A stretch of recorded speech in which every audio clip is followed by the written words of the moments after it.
Assalamualaikum warahmatullahi wabarakatuh.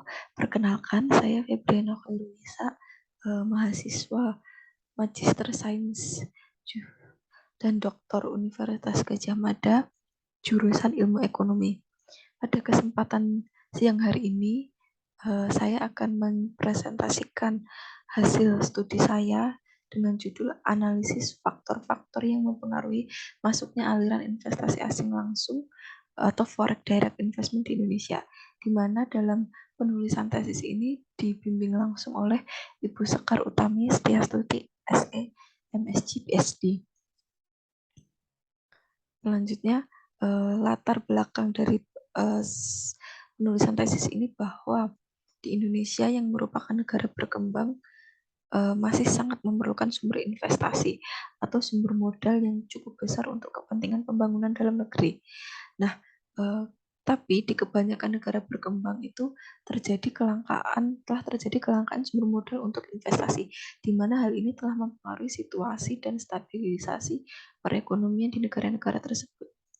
Kemudian untuk itu investasi yang merupakan sumber pembiayaan berbagai negara di dunia dapat dijadikan alternatif utama untuk memenuhi kebutuhan pembiayaan dalam pembangunan ekonomi di Indonesia. Tirafi tahun 2013. Jenkin dan Thomas sendiri pada tahun 2002 juga menyatakan bahwa FDI sangat diharapkan mampu memberikan kontribusi terhadap peningkatan perekonomian di negara-negara berkembang dengan tidak hanya menyediakan modal asing, tetapi juga diharapkan dapat memberikan pengaruh positif terhadap investasi dalam negeri. Nah, yang terakhir bahwa begitu pentingnya aliran modal asing atau FDI ini di semua negara, khususnya negara sedang berkembang seperti Indonesia, maka berbagai kebijakan yang diambil oleh Bapak Presiden Joko Widodo fokus membahas mengenai perbaikan iklim investasi di Indonesia. Selanjutnya bahwa rumusan masalah dalam penelitian ini yaitu aliran investasi asing langsung di Indonesia ini telah mengalami penurunan yang cukup signifikan pada tahun 2016. Kemudian bahwa aliran investasi asing ke suatu negara dapat dipengaruhi oleh berbagai faktor oleh kedua negara. Faktor ini termasuk perkembangan kondisi ekonomi, sosial, dan politik antara negara pemberi dan penerima modal.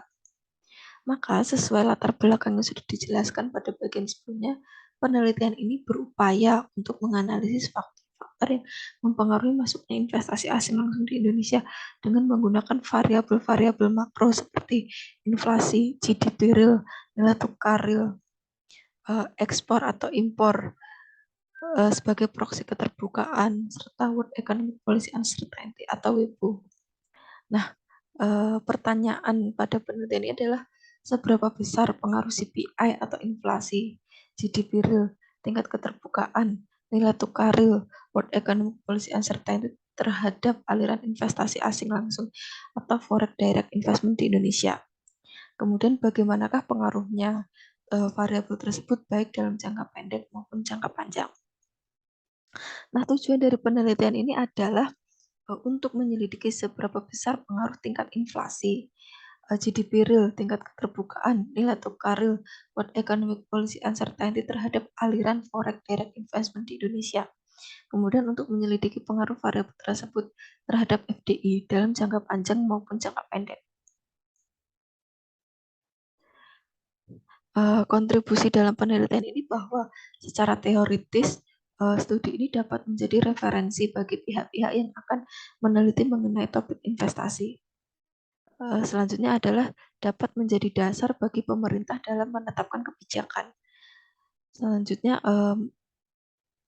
karena belum banyak penelitian mengenai World Economic Policy Uncertainty dan FDI, maka penelitian ini mencoba menjembatani kesenjangan ini dengan menganalisis pengaruh ketidakpastian ekonomi dunia terhadap FDI, khususnya di Indonesia. Nah, landasan teori yang digunakan dalam penelitian ini adalah dari Krugman, yaitu FDI merupakan aliran modal dari negara lain.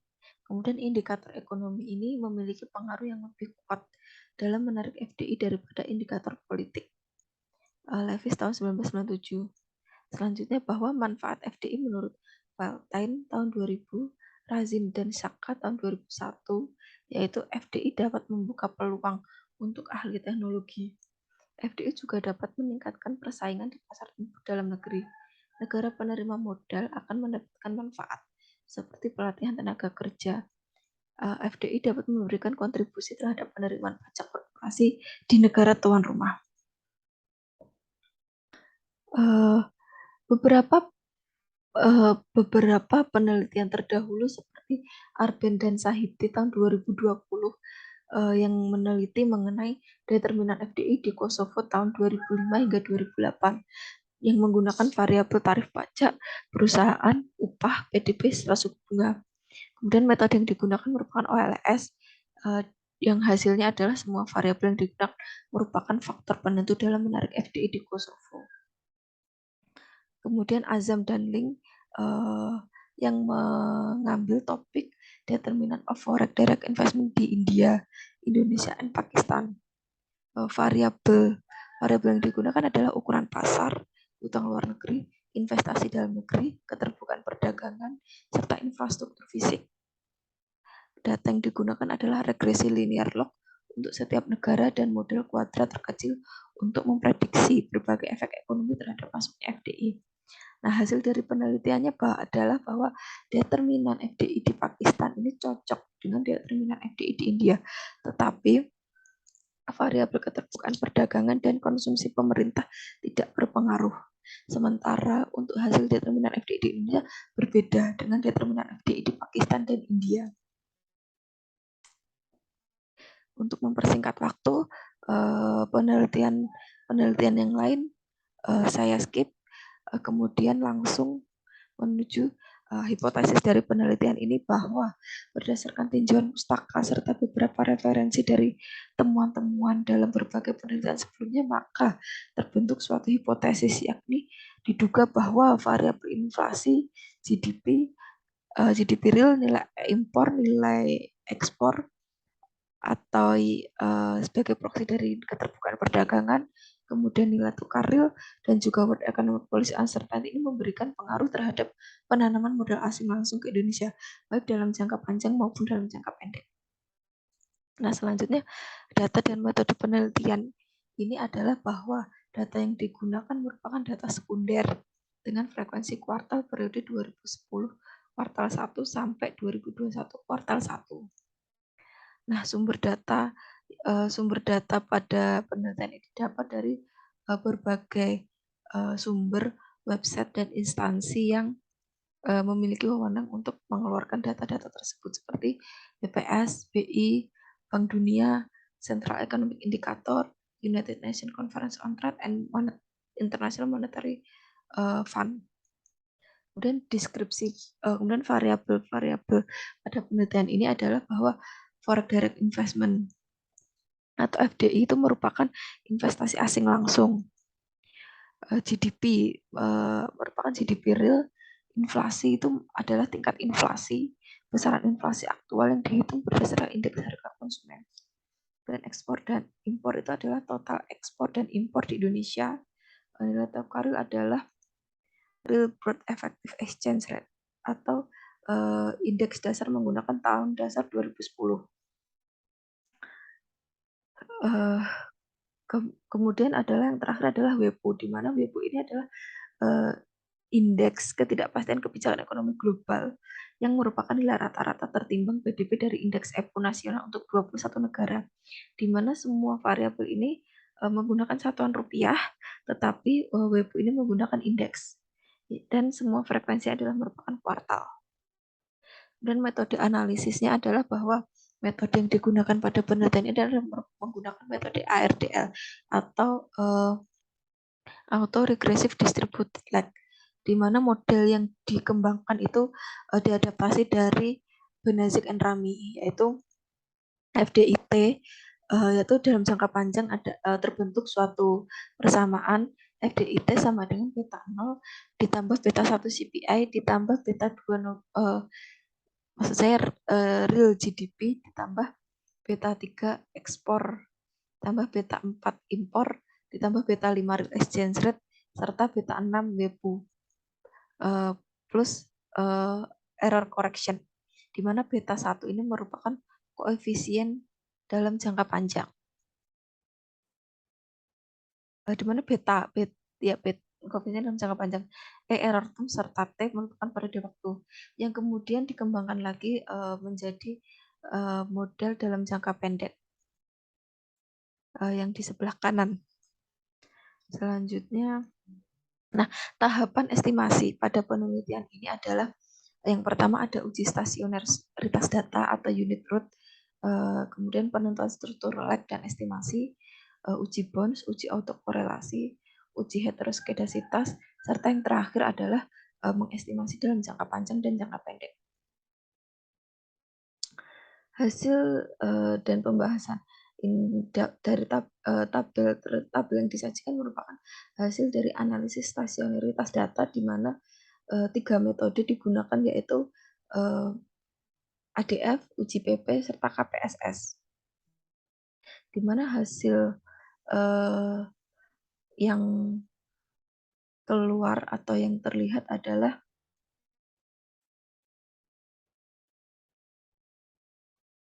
hasil yang tidak di sisi membandingkan hasil estimasi dari berbagai metode adalah salah satu cara untuk menguji sensitivitas kesimpulan hasil analisis. Nah, tapi di sisi lain hasil yang tidak konklusif ini dapat memberikan peringatan untuk memperbaiki data.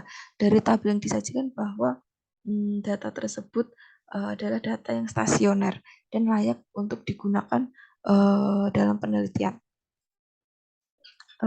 Kemudian penentuan lag optimum, di mana penentuan lag optimum ini secara otomatis dipilih atau ditentukan oleh EFUSE. Ya, di mana model yang keluar itu adalah model yang tepat adalah dengan lag 303001 karena memiliki error yang sangat kecil apabila dibandingkan dengan model ARDR lainnya. Nah, yang kedua bahwa model dan analisis uji Bounds.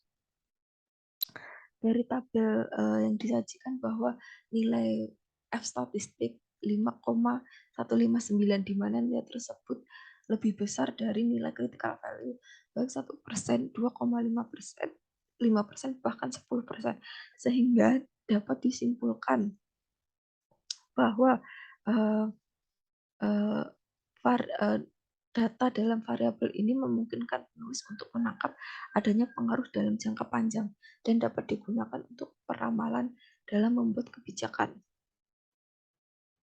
Nah, selanjutnya adalah estimasi jangka panjang, di mana terlihat pada tabel estimasi jangka panjang ini variabel yang signifikan yang berpengaruh terhadap investasi asing langsung di Indonesia adalah hanya variabel real exchange rate dan ketidakpastian kebijakan ekonomi dunia. Untuk kasus Indonesia, ketidakpastian kebijakan ekonomi dunia ini berpengaruh negatif atau berlawanan arah terhadap FDI di Indonesia.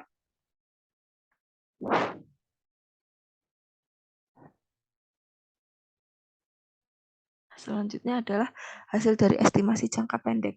Dapat terlihat bahwa nilai koin EQ min 1 adalah minus atau min 1,788 dengan nilai probabilitas 0,000, yang artinya terjadi kointegrasi dalam model tersebut. Koefisien integrasi selanjutnya akan digunakan untuk melihat speed of adjustment yang merupakan kecepatan penyesuaian dalam merespon terjadinya perubahan. Nilai SET atau kointegrasi ini dinyatakan valid jika koefisiensi bernilai negatif dengan probabilitas signifikan pada level 5%. Nah, kemudian pada penelitian ini nilai beta kointegrasi ini menunjukkan nilai yang negatif, yang artinya bahwa model tersebut akan menuju keseimbangan dengan kecepatan 17,88% per bulan.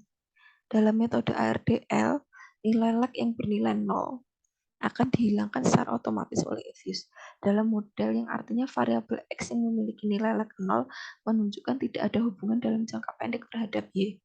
Nah, dari tabel yang disajikan bahwa semua variabel ini signifikan, yang artinya berpengaruh terhadap aliran investasi asing langsung di Indonesia kecuali keterbukaan. Keterbukaan pada 1 tahun serta keterbukaan pada 2 tahun di masa lampau.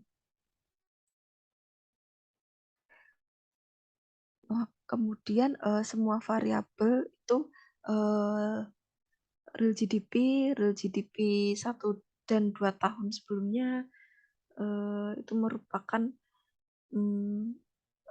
variabel yang berpengaruh terhadap investasi asing langsung di Indonesia. Seperti yang sudah dijelaskan bahwa variabel dengan nilai LAK yang bernilai 0 akan dihilangkan secara otomatis oleh EVIUS dalam model yang artinya variabel X itu tidak memiliki 0 menunjukkan tidak ada hubungan dalam jangka pendek.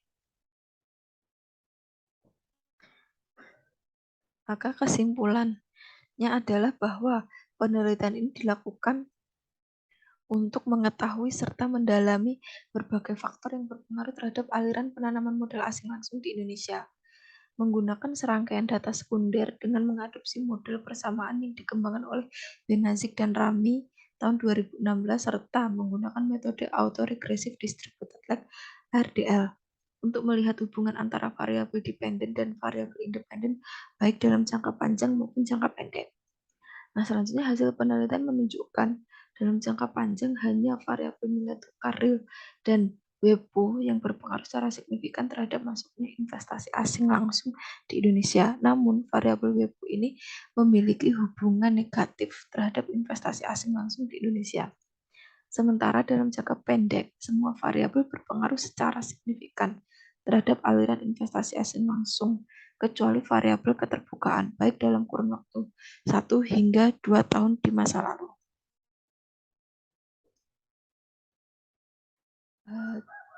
Sekian presentasi tesis saya yang berjudul analisis faktor-faktor yang mempengaruhi masuknya aliran modal asing di Indonesia. Semoga dapat memberikan kontribusi bagi dunia pendidikan serta bagi kebijakan pengambilan kebijakan. Sekian dari saya. Wassalamualaikum warahmatullahi wabarakatuh.